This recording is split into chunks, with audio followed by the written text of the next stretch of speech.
السلام عليكم، ازيكم يا شباب؟ عاملين ايه؟ يا رب تكونوا كويسين وفي احسن حال. هنستكمل مع بعض بمشيئة الله تعالى الموضوع الرابع والخامس ان شاء الله، الدوال والنهايات. احنا طبعا اخدنا في الفيديو الاولاني المصفوفات، المحددات والمصفوفات، والفيديو التاني خلصنا التفاضل.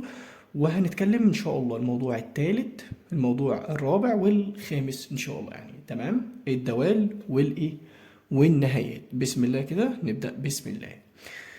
الدوال سهلة جدا وبسيطة، وسواء كان معاك آلة حاسبة حديثة أو قديمة هتحل الدوال بكل سهولة إن شاء الله. تمام تمام. نبدأ كده بسم الله مع بعض. الدوال ده الموضوع الكام؟ الفصل الرابع. ماشي، كويس جدا. طيب، الدوال عندي هتكلم عن الدوال بطريقة الفروق المتساوية، ودي بتنقسم إلى دالة من الدرجة الأولى ودوال إيه من الدرجة التانية. هنتكلم عن الدالة من الدرجة الأولى والدالة من الدرجة التانية. حلو أوي. بص عشان أخلص الموضوع، عشان أنهي في الحوار ده. س دي كده دالة من الدرجة الأولى، س تربيع تبقى من التانية، س تكعيب تبقى من التالتة، والدالة بتبقى إيه وفقا لأكبر أس. خلاص كده أنت فهمت كده الدالة من الدرجة الأولى والتانية. تمام. س تربيع تبقى من التكعيب تبقى من التالتة. جميل جدا. نهينا الموضوع ده. لكن هنتكلم بشيء من التفصيل شوية عن الدالة من الدرجة الأولى. الدالة من الدرجة الأولى. صلي بينا على سيدنا النبي صلى الله عليه وسلم. مبدئيا كده الدالة من الدرجة الأولى بتاخد الشكل ده، تأخذ الشكل التالي. ايه هو الشكل التالي ده يا حبايب قلبي؟ الشكل التالي ده اللي هو صاد بتساوي ألف س زائد الايه زائد الباء. ده بيكون شكل الدالة، بتكون على الشكل ده ألف س زائد الباء. طيب، جميل جدا. تبقى دي كده الدالة من الدرجة الكام؟ دالة من الدرجة الأولى. ليه من الأولى؟ السين معلهاش أس، الأس إيه؟ واحد. تبقى دالة من الدرجة الأولى. ده الشكل ده اسمه إيه؟ دالة من الدرجة الأولى، ومعادلة الخط المستقيم أو معادلة الاتجاه العام. ده كده دالة، المعادلة اللي قدامك دي معادلة الخط المستقيم، دالة من الدرجة الأولى، أو معادلة الاتجاه العام. جميل جدا. طيب ندخل بشيء من التفصيل أكتر. يعني إيه ألف ويعني إيه باء؟ ألف يعني إيه؟ ألف يا حبيب قلبي ده هو ميل الخط المستقيم. ميل الخط المستقيم، وإيه كمان؟ أو يقول لك معدل التغير. وكمان ألف ده ميل الخط المستقيم ومعدل التغير والإيه والفرق الثابت. الفرق الثابت اللي هو إيه؟ اللي هو فيه واحد. جميل جدا. يعني ألف ده هو إيه؟ ميل الخط المستقيم، معدل التغير، وده الإيه؟ الفرق الثابت. جميل جدا. طيب، على الآلة مهم جدا، على الآلة الألف ده بي. تمام تمام. طيب، تعالى للباء. الباء ده اللي هو ايه؟ الباء ده اللي هو يقول لك ثابت الدالة او الجزء المقطوع من محور الصدد. يعني لما يقول لك انا عايز ثابت الدالة تقول له ايه؟ باء، او الجزء المقطوع من محور الصدد هو الباء. جميل جدا. وعلى الآلة ايه؟ يعني بص ألف بي باء ايه. موضوع ايه عكسي. ده على الآلة، على الآلة عشان هنحلها بالآلة بمشيئة الله تعالى. جميل جدا. طيب انت دلوقتي كده انت عرفت لي ان الدوال اللي عندك من الدرجة الأولى والتانية. الدرجة الأولى دي بتاخد الشكل صاد ألف س زائد الباء. تمام. الألف طبعا احنا عرفناها اللي هو ميل الخط المستقيم أو معدل التغير. جميل جدا. طب والباء ده ثابت الدالة أو الجزء المقطوع من محور الصادات، وعرفنا ده بيكون على الآلة إيه وده بيكون على الآلة عامل إزاي. ندخل بشكل من التفصيل أكتر شوية في الموضوع. طيب، السؤال بيكون جاي ازاي؟ صلي بينا على سيدنا النبي. لا، قبل ما ادخل لك في السؤال انا عايز اقول لك ان شكل الدالة على الرسم البياني بيكون عامل ازاي؟ بص. ده محور ايه؟ محور السينات، وده محور الصادات. شكلها كده خط مستقيم يقطع محور الصادات والسينات. تمام. يعني لو جالك شكل الدالة على الرسم البياني عامل ازاي، هتقول لي خط مستقيم بيقطع محور الصادات والسينات. تمام. تمام، مش عايز حاجة تانية ازيد من كده. يعني بقى مش هتقعد ترسم له ولا اي حاجة، ده شكلها على الرسم البياني، لو جات لك تعرف تطلعها لي. تمام. جميل جدا. ماشي يا باشا.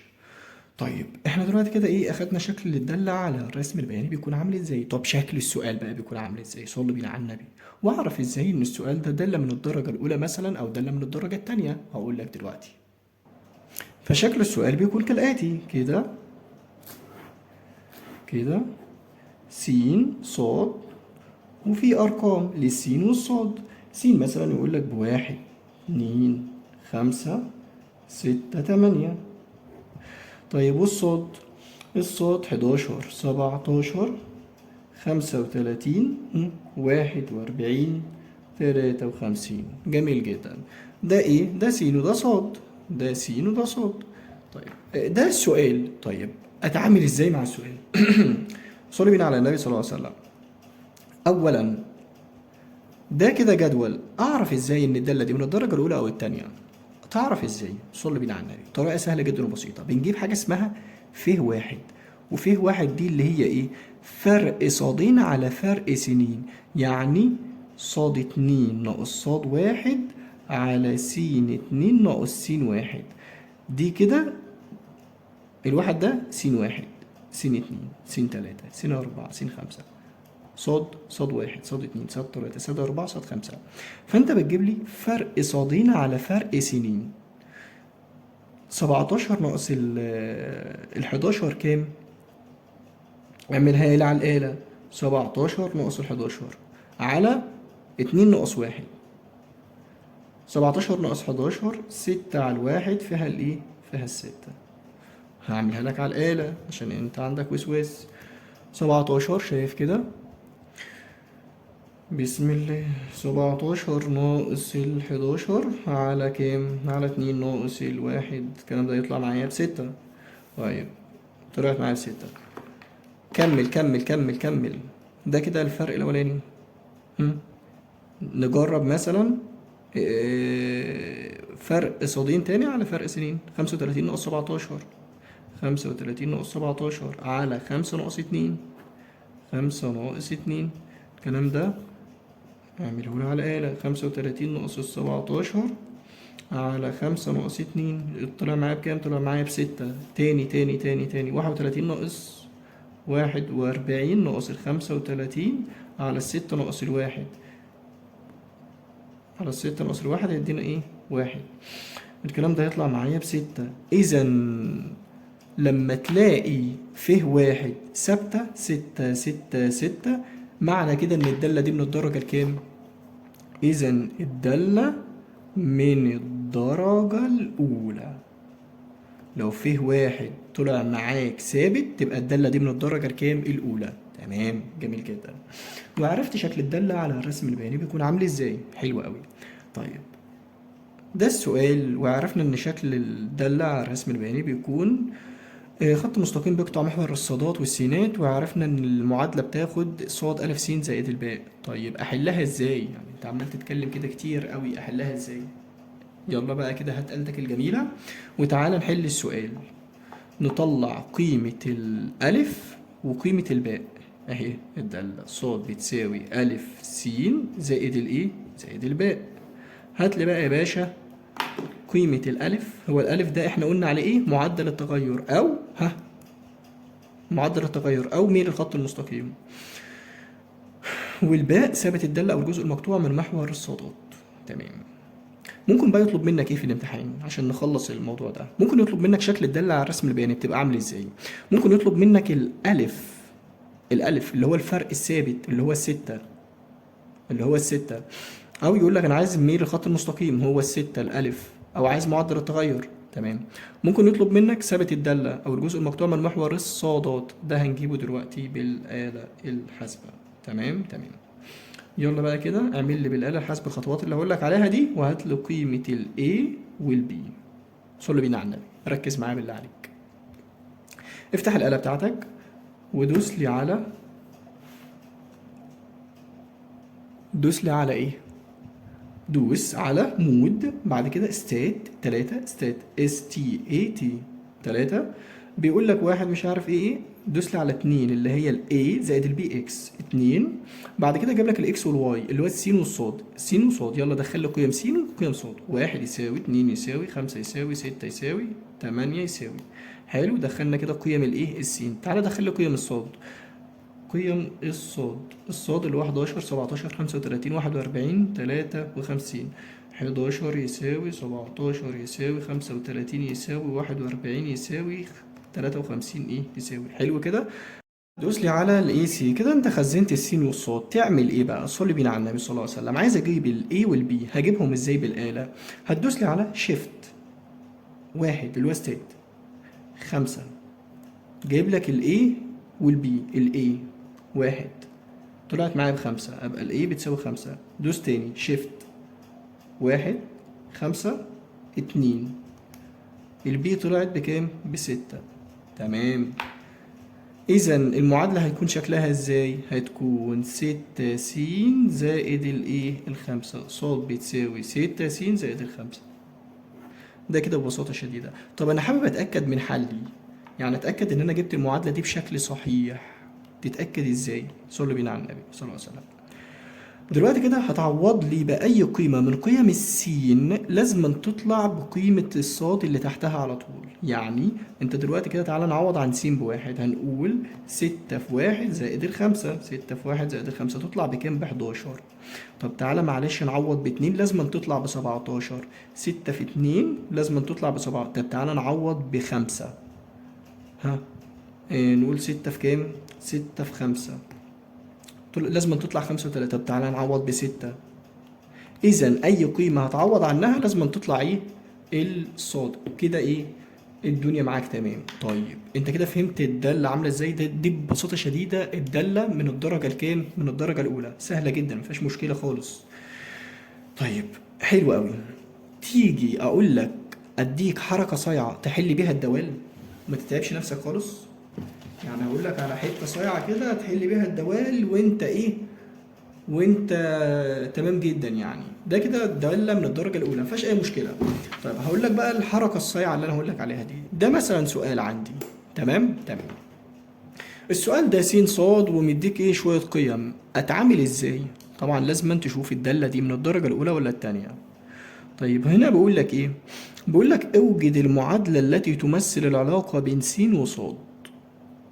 اه بص. شايف انت السينات دي؟ عوض بالسين في اي دالة لازم تطلع لك ايه؟ قيمة الصاد. يعني تعالى مثلا نعوض في اول معادلة. هنقول 3 في 2، 2 اللي هي بالسين زائد التلاتة طلعت معايا ب11. لا طلعت معايا ب9. تبقى الايه غلط. طب تعالى نشوف الإجابة. باء 2 في 2 زائد التلاتة طلعت معايا ب11. لا طلعت معايا ب7. تبقى غلط. طب تعالى نشوف الجيم. نقول 3 في 2 زائد الخمسة طلعت معايا ب11. إذا الإجابة الصحيحة هي إيه؟ هي جيم. دي المعادلة، يعني تعوض على طول. طب تعالى كده نتأكد تاني نشوف التانية. نقول 3 مثلا في 3 لازم تطلع معايا 14. طب تعالى 3 في 5 لازم تطلع معايا ب20. تبقى كده ايه؟ دي المعادلة. حلو قوي. كده انا جبت المعادلة، جبتها بالتعويض على طول كده. طب لو ما طلعتش معاك تبقى ده شيء مما سبق. تمام. هو انا اقول لك ازاي تحلها على القلم على طول يعني، بس انا بقول لك اختصارا انك تعوض وتنجز حالك، يعني زي ما انا بنجز معاكم كده ومسرع في الكلام. طيب المعادله تمثل العلاقه بين س وص من الدرجه الكام؟ هنقول الاولى. خلاص الاولى. طيب لو احتاج فيه واحد الفرق الثابت نجيبه ازاي؟ حد كده يقول لي الفرق الثابت ايه؟ طب نكمل باقي الاسئله. هو عايز ايه؟ ميل الخط المستقيم اللي هو الايه؟ الفيه واحد. هو اللي انا كنت بتكلم عنه الفيه واحد. اجيبه ازاي؟ هو الفيه واحد ده اللي هو فين؟ مش انا قلت لك ان المعادله ا س زائد الباء؟ طيب بص بص بص بص كده على ميل الخط المستقيم. ميل الخط المستقيم هنا ايه؟ ألف. ألف. ألف اللي هو الفرق الثابت. ألف عندي بكام؟ بتلاتة. تبقى إذا بتلاتة. طيب أوجد ثابت الدالة. الجزء المقطوع من محور الصادات اللي هو الإيه؟ ده الثابت اللي هو الخمسة. تطلع معايا بخمسة. طب قيمة المتغير صاد لما س ب50، يعني شيل السين وعوض عنها ب50 في المعادلة الموجودة عندك. 3 في 50 زائد الخمسة تطلع بكام؟ ب155. طيب شكل الدالة على الرسم البياني بالشكل ده. فيها مشكلة؟ مفيهاش مشكلة. تمام. حابب انت بقى تشتغل على الآلة، اشتغل على الآلة زي ما علمتك. هتدوس لي على المود، بعد كده الايه؟ ستيت ولا ستات، وبعد كده 2 ثم ايه؟ خزن المصفوفة 2. خزن البيانات الموجودة عندك. قيم س وصاد. 2 بيساوي 3 يساوي 5 يساوي 7 يساوي 10 يساوي 15 يساوي 20 يساوي. تعالى بقى خزن لي الصاد. 11 يساوي 14 يساوي 20 يساوي 26 يساوي 35 يساوي 50 يساوي 65 بيساوي ايه؟ سي شيفت 1 5 ايه طلعت ب5. الايه عندي طلعت بكام؟ الايه والبي. الايه طلعت ب5. طب شيفت 1 5 بي تطلع بكام؟ تطلع ب3. اذا المعادلة هتكون ايه؟ هتكون 3 س زائد الخمسة اهي. ما هي دي هي دي. فانا قلت لك ايه؟ تعوض على طول، ما تتعبش حالك. تمام. انا انجزت طبعا وعارف ان انا بسرع، بس الكلام سهل وبسيط يعني ما فيهوش مشكله. طيب حلو جدا. دي كده خلاص خلصنا منها. الداله من الدرجه الاولى عرفنا بتيجي ازاي وشكلها لو جات لنا في الامتحان هتكون عامله ازاي. تمام جدا. طب تعالى بقى بص لي على الداله من الدرجه التانية عشان نخلص الموضوع ده ونخلص كده وتذاكروا كده وربنا يوفقكم ان شاء الله وتحلوا وتقفلوا المادة دي إن شاء الله يعني. طيب ثانيا بقى الدالة من الدرجة التانية. ثانيا الدالة من الدرجة التانية. جميل. من الدرجة التانية يعني إيه؟ يعني أكبر أس فيها س تربيع، عشان لو جاتلك في الامتحان يعني الدالة دي من الدرجة الكام تقول له من الأولى ولا التانية ولا التالتة. أعتقد إن جه سؤال زي كده في الامتحان يعني، بيقول لك نوع الدالة دي من الدرجة الكام. تمام. طيب الدالة من الدرجة التانية بتاخد الشكل ايه؟ بتاخد الشكل ده. صاد بتساوي ألف س تربيع زائد ب س زائد الايه؟ زائد الجيم. ده شكل المعادلة. جميل جدا. طب شكلها على الرسم البياني عامل ازاي؟ كده كده. ده محور السينات، ده محور الصادات. حرف واي متمركز على ايه؟ على محور الصادات كده. حرف واي كده. تمام. واي بالانجلش. حلو جدا. طيب السؤال بتاعنا المعتاد، اعرف ازاي ان الدالة دي من الدرجة التانية؟ صلي بينا على النبي. خطوات سهلة جدا وبسيطة. بالمناسبة انا نسيت اقول لك ان الالف والب والجيم على الآلة من الشمال لليمين A B C. A B C. ماشي. عشان لو حبينا نعملها على الآلة تطلع معانا ايه على طول. جميل جدا. حلو. شغال. ممتاز. فاهمين يا ولاد؟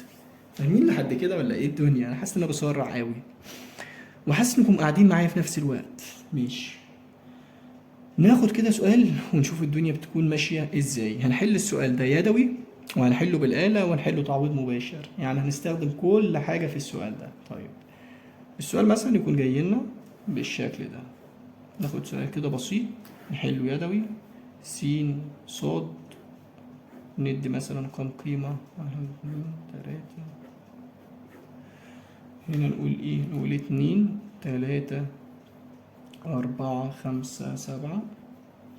وهنا 19 32 49 70 124. حلو أوي. ده كده السؤال المعتاد بتاعنا. أعرف إزاي إن الدالة دي من الدرجة الكام؟ هتجيب فيه واحد. فيه واحد دي فرق صادين على فرق سنين، فرق صادين على فرق سنين، لو طلع ثابت تبقى دي من الدرجة الأولى، متغير تبقى من التانية. طب يلا، 32 ناقص التسعتاشر على 2 ناقص الواحد على 3 عفوا ناقص الاتنين. 32 ناقص التسعتاشر بكام؟ 32 ناقص التسعة يطلع كده 32 ناقص التسعتاشر على الكام؟ على 3 ناقص الاتنين. الكلام ده يطلع معايا بكام؟ ب13. حلو. طيب هاتلي 49 ناقص 49 ناقص 32 على الكام؟ على 4 ناقص 3. 49 ناقص 32 على الايه؟ 4 ناقص 3 طلع معايا ب17. هل الفرق ده كده ثابت؟ لا مش ثابت. اذا طالما في واحد مش ثابت تبقى الدالة دي من الدرجة الكام؟ التانية. تعالى بقى نحلها ايه؟ يدوي احسن. تعالى نحلها يدوي. كده الفرق طلع معايا ايه؟ مش ثابت. احلها يدوي ازاي؟ صلوا بينا على النبي، ركز بالله عليك معايا. بتعمل جدول مكون من 6 خانات. خانة 2 3 4 5 6. تمام. جدول مكون من 6 خانات. انا مش عايز الجدول اللي يطول معاك يعني في لحظة، والجدول ده مش لازم تعمله، يعني مش جايب لك المعطيات اللي فيه خلاص، يعني مش طالب منه حاجة ما تعملهوش. انجز حالك، حل في اسرع وقت، خلص نفسك. تمام. طيب هنا نقول ايه؟ نرقم الأعمدة دي. وأنا قلت كام؟ أنا قلت 6. ماشي، 1 2 3 ده ليا أنا، 4 5 6. 1 2 3 4 5 6. عملت أنا خانة زيادة، خلاص دي زيادة مش عايزينها. تمام. هنا بقى بنقول إيه؟ بنقول ف س، يعني فروق س. هقولك بتيجي إزاي، ودي فروق ص.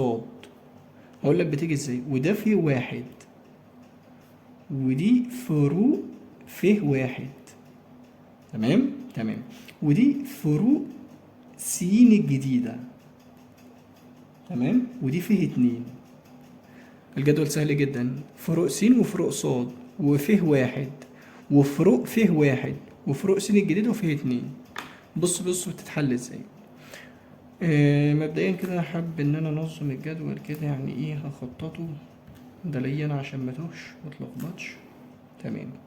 طيب بص اول حاجه فروق س اللي هو كل رقم ناقص اللي قبله في س، يعني 3 ناقص الاتنين بكام؟ بواحد. 4 ناقص 3 بكام؟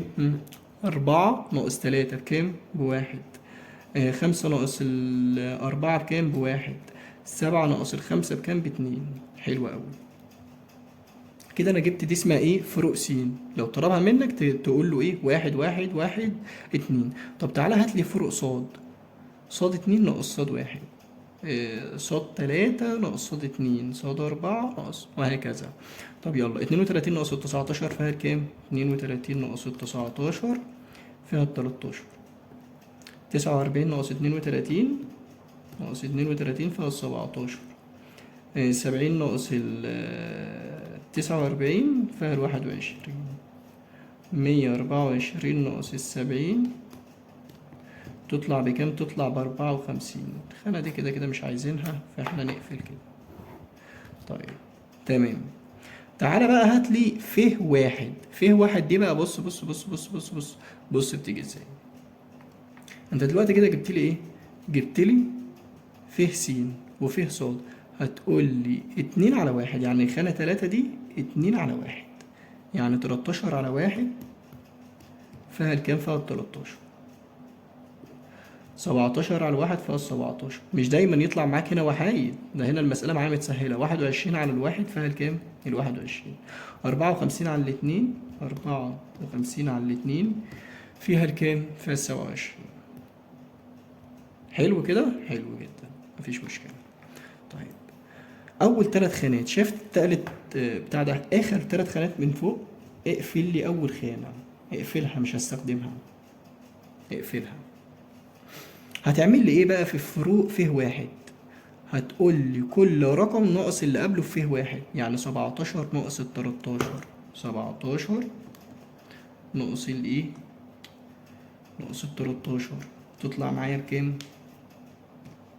تطلع معايا ب4. 21 ناقص ال17 تطلع معايا بكام؟ ب4. ومش دايما فيه واحد تطلع ايه ثابتة بالشكل ده. 27 ناقص ال21، 27 ناقص ال21 تطلع معايا ب6. جميل. أعيد تاني. فيه واحد كل رقم ناقص اللي قبله في س، يعني 3 ناقص الاتنين فيها الواحد، 4 ناقص التلاتة فيها الواحد، 5 ناقص الأربعة فيها الواحد، 7 ناقص الخمسة فيها الاتنين. فيه صاد اللي هو فروق صاد كل رقم ناقص اللي قبله. 32 ناقص 19 13، 49 ناقص 32 70 ناقص 49 124 ناقص 70. تمام، جبت س فروق س وفروق صاد. هات لي فيه واحد. فيه واحد اللي هو عمود 2 على عمود واحد، 13 على واحد فيها 13، 17 على واحد فيها 17، 21 على واحد فيها 21، 54 على الاتنين فيها 27.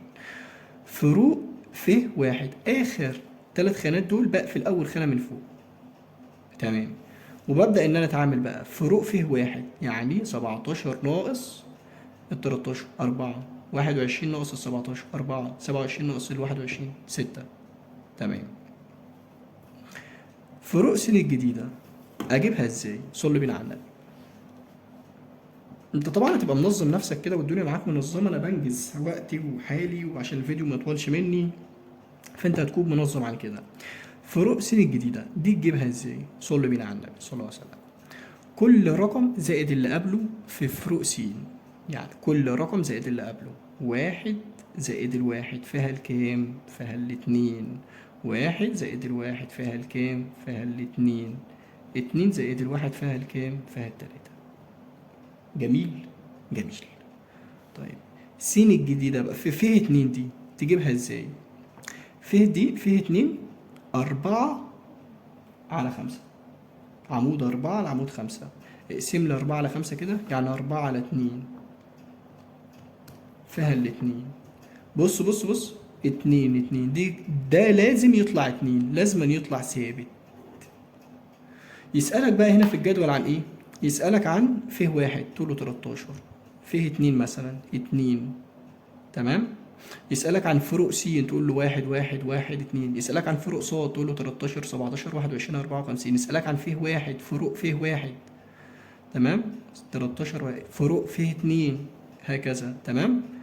تمام. ما سألكش بقى عن كل الكلام ده تحلها بالآلة الحاسبة على طول وتنجز حالك، يعني انجز حالك حلها بالآلة الحاسبة.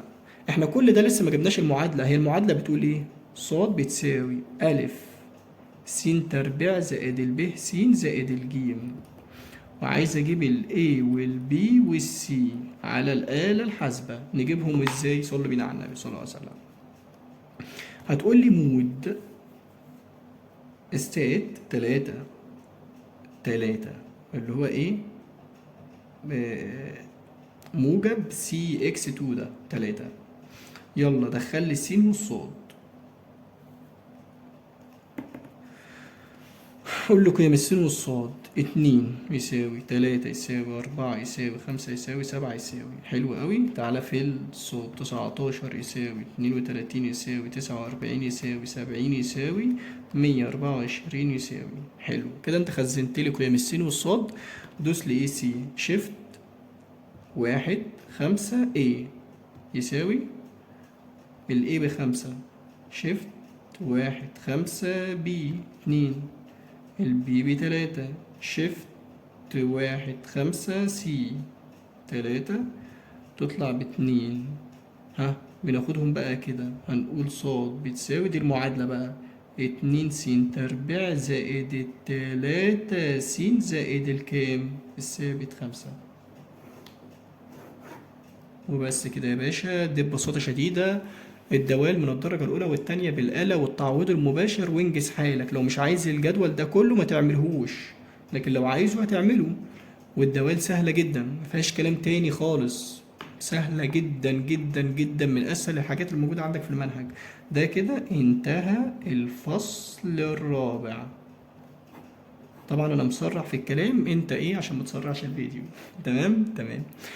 ده كده الفصل ايه الرابع. انا اصلا اللي مخليني كده فصلت، يعني انا لسه مسجل فيديو من شويه، فالموضوع معايا صعب جدا يعني. طيب، هندخل بقى على الموضوع الخامس، النهايات.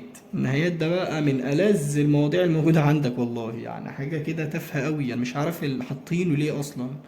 لا، وكمان بيجيب لك عليه إيه، أسئلة كتير يعني في الامتحان. طب نبص بقى كده على النهايات. يلا كده بينا ندخل على النهايات. صلوا بينا على النبي صلى الله عليه وسلم. الفصل الكام؟ الفصل الخامس. الفصل الخامس ايه؟ النهايات. النهايات الآلة بتاعتك حديثة أو قديمة، أي حاجة هنشتغل بيها. تمام، هقول لك ازاي تشتغل بالحديثة وازاي تشتغل بالاتنين يعني. تمام تمام. صلوا بينا على النبي صلى الله عليه وسلم. النهايات بنرمز ليها بالرمز ايه؟ إنها نهاية س لما تقول له قيمة مثلا معينة. تمام، س بتقول لي كذا، س بتقول لي رقم، س بتقول لي واحد، بتقول لي خمسة، بتقول لي سالب واحد، أيا يكن يعني. تمام. طيب تعالى ناخد مسألة ونحل على طول بالآلة. عندي مثلا نهاية س بتقول لي تلاتة، دي بتساوي. بصوا يا شباب، في ناس مش عارفة البسط من المقام. ده بسط، ده اسمه بسط وده اسمه مقام، اللي فوق اسمه بسط واللي تحت اسمه مقام. تمام. نهاية س تكعيب ناقص ال27 على س ناقص 3. أحلها ازاي؟ أول ما تشوف نهاية س بتقول لرقم معين، طبق معايا الخطوات دي. الآلة بتاعتك قديمة مش كده؟ تابع الخطوات اللي أنا هقول لك عليها دلوقتي. بص يا سيدي الكل، هتعمل إيه؟ هي النهاية بتقول لي كام؟ بتقول لي 3 مش كده؟ س بتقول لي كام؟ بتقول لي 3. تعملها ازاي بقى؟ هتعمل لي 3 بوينت دي، واعمل لي مثلا شوية اصفار حلوين كده، 6 7، اعمل 6، اعمل 6. بس انا بفضل اكتب كده، مش هقعد اعد بقى 1 2 3 4 5، لا اعمل لي 6. تمام تمام. عملت لي، هي س بتقول لي 3، تبقى 3 بوينت وشوية اصفار. حلو قوي. وبعد كده تدوس لي شيفت وار سي ال واقفل القوس. تمام. فبقول لك ان السين الاكس بتقول لي 3، قول له اه. حلو. هات لي بقى البسط والمقام. ايه بقى اللي حصل ده؟ هعيد تاني. 3 1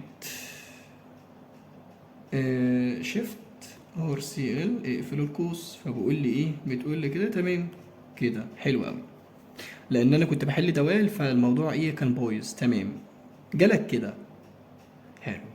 اكتب لي البسط اللي فوق والمقام اللي تحت. احنا عرفنا البسط والمقام كده. يلا شيفت اقفل قوس، الفا اقفل قوس. جالك س تكعيب أس 3، انزل تحت ناقص ال27. كتبنا البسط، انزل المقام، ألفا اقفل قوس ناقص ال3 بيساوي، طلعت معايا ب27. موضوع سهل جدا وبسيط، تافهة أوي مفيهاش مشكلة. دي الأولى. تعالى ناخد واحدة كمان. نهاية مثلا لما السين بتقول لواحد، السين بتقول لواحد. يلا قول لي البسط كده كام؟ س تربيع ناقص الواحد، وهنا س ناقص الواحد. يلا بقى اعملها لي. هنا السين بتقول لكام؟ بتقول لواحد. اعملها ازاي؟ 1.0 شوية اصفار حلوين كده، وفي النهاية تعمل واحد. تمام. شيفت ار سي ال اقفل قوس. يلا هات لي البسط والمقام واكتب لي البسط والمقام. البسط ايه؟ س تربيع اللي هو الفا اقفل قوس ناقص الواحد، انزل تحت س الفا اقفل قوس ناقص الواحد. الكلام ده بيساوي واحد. انا كل الزيطة دي بواحد. ماشي يا عم الأمور. تعالى نهاية مثلا، خلاص بقى يعني انت خلاص. س مثلا لما تقول لي كام؟ لما تقول لي 2. البسط عندي س أس 4 ناقص ال16، وهنا عندي س ناقص الكام؟ ناقص الاتنين. الكلام ده بيساوي كام؟ يلا اعملها على الآلة. بص بقى، اللي معاه آلة حديثة بقى يشتغل ازاي؟ هو آلة قديمة أو حديثة يشتغل بالطريقة اللي أنا قلت عليها دي، ولا عايز اقول التانية للطريقة الحديثة مثلا؟ هل انا هشتغل بالطريقة القديمة؟ تعالى في الحديثة. لو معاك آلة حديثة بقى تعمل ايه؟ هي الآلة الحديثة عموما بتشتغل بالطريقتين يعني. تمام تمام. بتيجي عامل لي كده البسط والمقام على طول، وهنا ايه فوق س تربيع اللي هو الفا في القوس، س أس 4 عفوا، أس 4 ناقص ال16، وهنا ألفا في القوس س ناقص الاتنين. بتيجي دايس لي بقى السهم يمين كالكوليت، ده اللي هو تحت الشيفت على طول. فبقول لك الإكس بتقول لي كام؟ بتقول لي واحد، قول له لا ده بتقول لي اتنين، تبقى اتنين اعمل لي اتنين بوينت صفر شوية اصفار كده حلوين واحد. الكلام ده بيساوي، طلعت معايا ب32. ولو عملتها بالآلة القديمة هتطلع معاك ب32. ده كده النهايات، مفيهاش أي مشكلة إطلاقا. في بس كده حاجة في النهايات عايز أقول لك عليها وتبقى كده فينش النهاية، تصلي بينا على النبي. في ملاحظات هامة جدا، 3 ملاحظات. إيه هم ال3 ملاحظات دول؟ عايزك تاخد بالك منهم. أول ملحوظة، انت عرفت طبعا اللي فوق البسط واللي تحت المقام، تمام. لو قال لك ان اذا كانت نهايه المقدار تؤول الى ما لا نهايه، دي كده اسمها ما لا نهايه يا شباب، انت اكيد عارفها طبعا. لو كانت نهايه المقدار بتقول لما لا نهايه، هتعمل ايه؟ هتعمل ايه؟ بص، لو اكبر اس عندك في البسط، اكبر اس في البسط، لو اكبر اس موجود عندك في البسط هتبقى ايه؟ دي بيساوي ما لا نهايه. طب لو أكبر أس عندك في المقام تحت يعني، تبقى هتساوي صفر. طيب لو عندك الأس اللي في البسط س تربيع واللي في المقام س تربيع والأسس زي بعضها، خد معامل السين 1/1. ما فهمتش حاجة صح؟ أنا هفهمك بمثال. أكبر أس في البسط تبقى إيه؟ ما لا نهاية. أكبر أس في المقام تبقى بصفر. الاتنين قد بعض، الأسس قد بعضها، اكبر اس فوق قد اكبر اس تحت، تاخد المعامل السين. طيب تتعمل ازاي؟ صلوا بينا عندك. ادي اول واحده.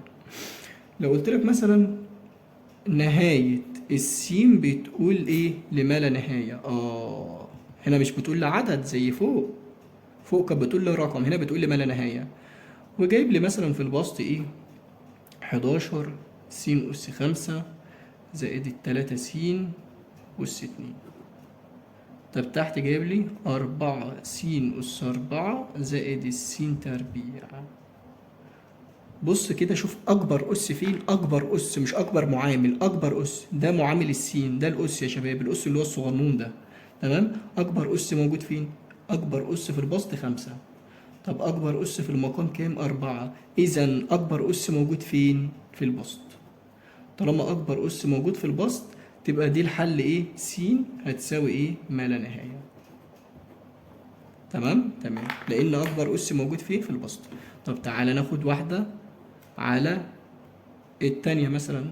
لو اكبر اس موجود في المقام، بص لو نهاية السين بتقول لما لا نهاية،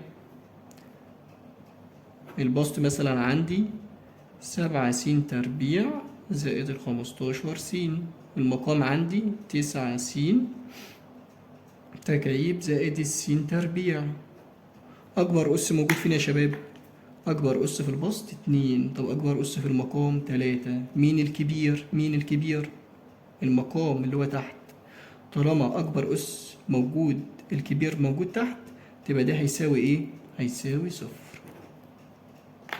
تمام. أكبر أس في البسط ما لا نهاية، أكبر أس في المقام بصفر. طب لو الاتنين تساووا مع بعض، تعالى ناخد بقى الحالة التالتة والأخيرة وتبقى كده فينش النهايات. نهاية السين بتقول لما لا نهاية، في حالة السين لما تقول لما لا نهاية، هنا مثلا عندي 7 س أس 5 زائد التلاتة س أس 4 زائد السين أس 3 مثلا. وهنا نقول 15 س أس 5 زائد التلاتة. أكبر أس موجود فين؟ في البسط 5. طب وفي المقام 5. هنا 5 وهنا 5، تقول لي إيه؟ دي بتساوي 7 على 15. معامل السين 7 على 15. تمام. ده كده النهايات فينش، مفيهاش أي مشكلة نهائي. تعالى ناخد بس كده أمثلة السنة اللي فاتت، نشوف الدنيا كانت عاملة إيه. تعالى ادي عندنا النقطة 3. نقطة 3 تتحل ازاي بقى؟ هي النهاية السين بتقول لي كام؟ لصفر. طالما ما بتقولش الما لا نهاية، تبقى اشتغل على طول. اتعامل ازاي؟ نتعامل مثلا بالطريقة القديمة ولا الحديثة؟ ناخد القديمة، ماشي. بوينت 0.000 1. ماشي. وبعد كده دوس على الشيفت ار سي ال، اقفل قوس. هات لي بقى هنا كده الايه البسط. البسط بيقول لي س ناقص الاتنين الفا البتاع ده ناقص التلاتة تربيع ناقص التسعة على الألفا. طلعت معايا بكام؟ بسالب ستة. شوف الكلام، سالب ستة فيها مشكلة؟ تافهة جدا والله، تافهة. مش عارف كان حاططها ازاي في الامتحان ده. طب هات لي النقطة مثلا تسعة. لا لا لا، هنا مش عايزين آلة. ليه مش عايزين آلة؟ ده السين بتقول لي ما لا نهاية. السين هنا بتقول لي كام يا حبيبي؟ بتقول لي ما لا نهاية. ابص بقى على اكبر اس، اشوف فين اكبر اس في البسط كام؟ اتنين. طب اكبر اس في المقام بتلاتة. مين الكبير؟ المقام. طالما لو كان اكبر اس في البسط كنت اقول بما لا نهاية، لو اكبر اس في المقام كنت اقول بصفر. طب وهنا في المقام تبقى الاجابة ايه؟ صفر. د. فيها مشكلة؟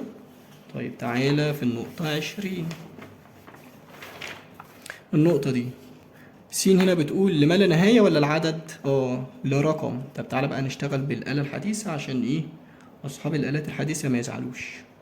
بص يا حبيب قلبي، دلوقتي كده السين بتقول لي كام؟ بتقول لي اتنين. تمام، هتدوس لي على البسط ومقام ودخل لي البسط والمقام. س تربيع ناقص السين،